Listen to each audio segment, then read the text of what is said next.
వీర శివాజీ అనే యోధుడు గురించి చెప్పాలి అని అంటే అందరికీ తెలుసు. అవును. వీర శివాజీ గుర్రం అంట రేసుల్లో ఈ ప్రపంచంలో ఎలాంటి గుర్రాన్ని తీసుకొచ్చినా కూడా ఆ గుర్రం ఇక్కడ ఉంటే ఆ గుర్రం అక్కడ 100 మీటర్ డిస్టెన్స్ని మెయింటైన్ చేసే అంత కెపాసిటీ ఉన్న రేస్ని రన్ చేసింది అనమాట. అలాంటి గుర్రం ఒకరోజు షాహిద్ భాయ్ అనారోగ్యం పాలైపోయింది. ఒక చెవు ఖరాబ్ అయిపోయింది, నోరు ఖరాబ్ అయిపోయింది, కన్ను ఖరాబ్ అయిపోయింది, పురుగులు తింటా ఉన్నాయి. వీర శివాజీ దాన్ని చూసి బాధపడుతున్నాడు. ఈ అమ్మ ప్రపంచంలో నా గుర్రాన్ని ఓడిపించే సత్తా ఏ గుర్రానికి లేదు, ఈరోజు దీనికి గతి పట్టింది అని అంటే ఈ అమ్మ ఎక్కడికి పోయి చూపించుకోవాలా దీన్ని అని అంటాడు. అయితే ఈ గుర్రాన్ని తీసుకొని ఒక వనంలో తీసుకెళ్ళి వదిలేస్తాడు. కనీసం ఎక్కడన్నా స్వేచ్ఛగా ఉండాలి. అక్కడ గుర్రం ఒక మేక రెండు కలిసి కొంత ట్రావెల్ అవుతా ఉన్నాయి. శివాజీ చేస్తున్న ప్రయత్నాలు అన్నీ చేస్తున్నాడు. ఈ గుర్రాన్ని ఎలాగైనా తిరిగి లేపాలి, దీన్ని ఆరోగ్యంగా చూసుకోవాలి అని చెప్పి. ఇక్కడున్న వైద్య పరీక్షలన్నీ అందరూ వైద్యులు, ఇండియాలో ఉన్న అందరు వైద్యులతో అయిపోయినాయి. ఆ రాజ్యంలో అందరు మంత్రులు ట్రై చేశారు, ఈయన ట్రై చేశాడు, ఆ గుర్రం ఏం ఆరోగ్యంగా బాగుపడలేదు. ఒక మంచి మంత్రి వచ్చి చెప్తాడు ఆయనకి, శివాజీ గారు ఈ గుర్రం అయితే ఇప్పట్లో లేచేలా కనిపించట్లేదు. చివరి ఆఖరి క్షణంలో ఒక జర్మనీలో ఒక డాక్టర్ ఉంటాడు, ఆ గుర్రానికి కనుక ఆ డాక్టర్ని చూపించగలిగితే ఖచ్చితంగా ఈ గుర్రం బాగుపడుతుందని నా గట్టి నమ్మకం. అంటే అప్పుడు అన్ని సఫర్లు చేసి సముద్ర మార్గంలో తీసుకొని వచ్చి డాక్టర్ని చాలా కష్టపడి ఇక్కడికి రీచ్ అవుతే ఆ గుర్రం పడుతున్న నరకయాతనని చూడలేక ఆ డాక్టరు, శివాజీ గారు ఈ గుర్రం బతకడానికి ఇక్కడ బతికుంది కానీ ఇక్కడే ఉంది కానీ నరకం అంతా కూడా అక్కడి నుంచి ఇక్కడికి ట్రావెల్ అవుతుంది గుర్రంకి. ఈ గుర్రం బతికుందంటేనే చాలా గ్రేట్.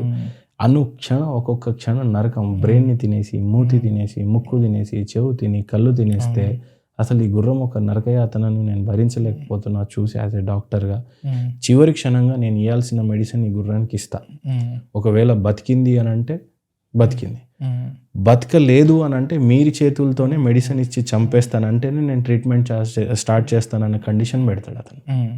వీర శివాజీ అని అంటారు. అప్పుడులో యోధులు ఎలా ఉంటారు, జబాన్ దియా పక్కా చంపేస్తాను ఆ చేతులతో, నేను జబాన్ ఇస్తున్నా చంపేస్తాను, లేవకపోతే మీ ప్రయత్నం మాత్రం మానకండి అని రెండు చేతులతో జోడించి ట్రీట్మెంట్ స్టార్ట్ చేయమంటాడు. ఈ జర్మన్ డాక్టర్ ఏం చేస్తాడు, ఫస్ట్ దానికి ఒక డే ట్రీట్మెంట్ అంతా కంప్లీట్గా అప్పచెప్తాడు. ఆయన సర్వ ప్రయత్నాలు చేస్తాడు. ఈ గుర్రంలో ఎలాంటి మార్పు లేదు.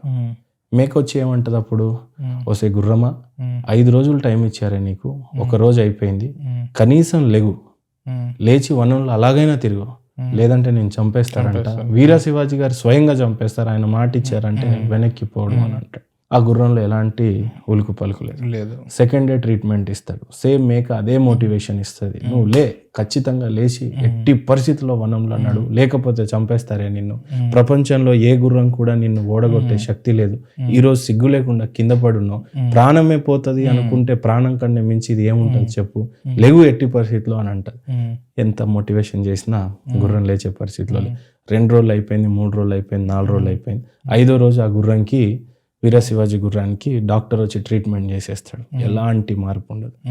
ఆఖరి రోజు గుర్రం అని చెప్పి మేక మొత్తం ప్రయత్నం చేస్తుంది.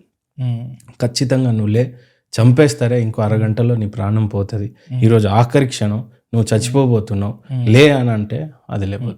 శివాజీ ఇంకా నా గుర్రం లేవదని ఒక బాధతో మదన పడి మార్కెట్కి వెళ్ళి మెడిసిన్ తీసుకొని చంపడానికి అన్ని సంసిద్ధం చేస్తూ ఉంటాం. ఆ మార్కెట్ నుంచి తిరిగి వస్తున్నప్పుడు షాహిద్ భాయ్ ఆ వనంలో ఆ గుర్రం ఎంత చక్కగా దౌడదీస్తుంటదంటే, ఈ అమ్మ నా గుర్రం లేచింది రాబాయ్, నా గుర్రం పరిగెత్తుతుంది రాబాయ్, మంత్రులందరికీ సైనికులందరికీ నా గుర్రం లేస్తుందనే ఇదిలో బాగా సంతోషం మీద జబర్దస్త్ ఆఫర్ ఇస్తాడు.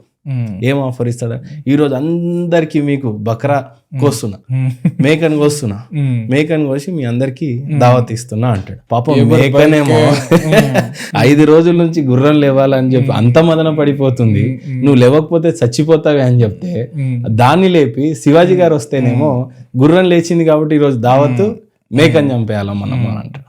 అంటే ఈ నీతిలో సింపుల్గా యంగ్స్టర్స్కి అర్థం అవ్వాలని చెప్పిన స్టోరీ తప్పితే మీ గురించి మీరు ఆలోచించండి. పక్కోడు ఎలాగైనా లేస్తాడు, పక్కోడికి బుల్లెట్ ఉంటుంది, నీ స్పెండర్తో నీ పని చేసుకో అబ్బా.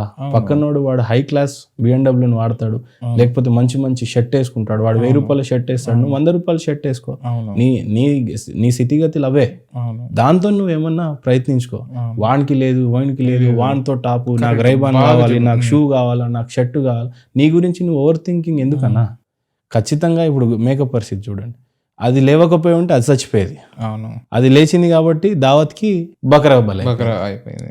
సో జీవితంలో ప్రతిసారి నీకున్నది కాస్త నువ్వు వదులుకొని ఇంకొకటి కోసం అప్పులు చేసి మీ అమ్మనాన్నకి రోడ్డుకి తీసుకొచ్చి ఫకీర్ని చేసేస్తావు.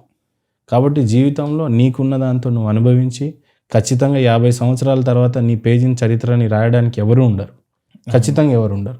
25 సంవత్సరాలు నీకు చదువుకోవడానికి పోయినా ఇంకో 25 సంవత్సరాలు ఏదైనా ఉద్ధరించడానికి, నీ కుటుంబాన్ని ఉద్ధరించాలి, దేశాన్ని నువ్వేం ఉద్ధరించండి చెప్పానులే. కాబట్టి నీకున్న లిమిటెడ్ టైంని ఈ 50 సంవత్సరాల తర్వాత మళ్ళీ పుట్టాం కాబట్టి ఈ షాహిద్ పుట్టాడు, ఈ మోడీ పుట్టాడు, ఈ మహేందర్ పుట్టాడు, ఈ ప్రపంచంలో వాళ్ళు ఎవ్వరు మళ్ళీ పుట్టారు. నీ పేజీని నువ్వే రాసుకొని ఆ తర్వాత చచ్చిపో. చేసి ఉన్నన్ని రోజులు మంచి చేయి.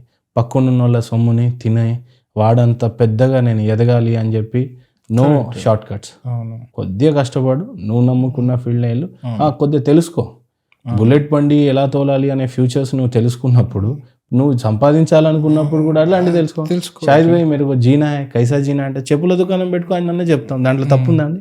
బనానా బండి అని పెట్టమంటాం 10వ తరగతి, లేకపోతే నీకు ఒక డిగ్రీ చదివి ఉన్నాడంటే ఆ చిన్న ఒక రిసెప్షనిస్ట్ జాబ్ ఇప్పిస్తాం. ఆ తర్వాత దానాన్ని నేర్చుకో. మంచి ఏమున్నా కూడా నీ సాయశక్తులతో ప్రయత్నించిన తర్వాత నువ్వు స్టార్టప్ చేయి.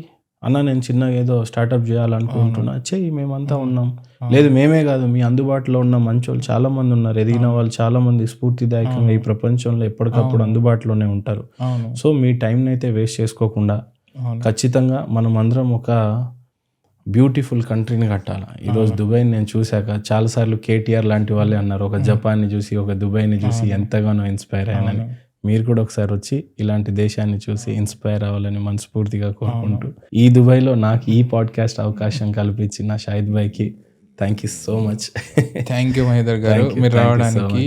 ఖచ్చితంగా అనేక విషయాలు ఇంకా మనం మాట్లాడదాం మళ్ళీ. మీరు ఎప్పుడైనా ఫ్రీ వచ్చినప్పుడు చాలా బాగా చెప్పారు మహేందర్ గారు. అండ్ అన్ని చాలా అందరికి బెనిఫిట్, ఇంక్లూడింగ్ మీ అండ్ నాతో పాటు ఉన్న ఎవరైనా చూస్తారో చాలా మంచి లెసన్ చెప్పారు.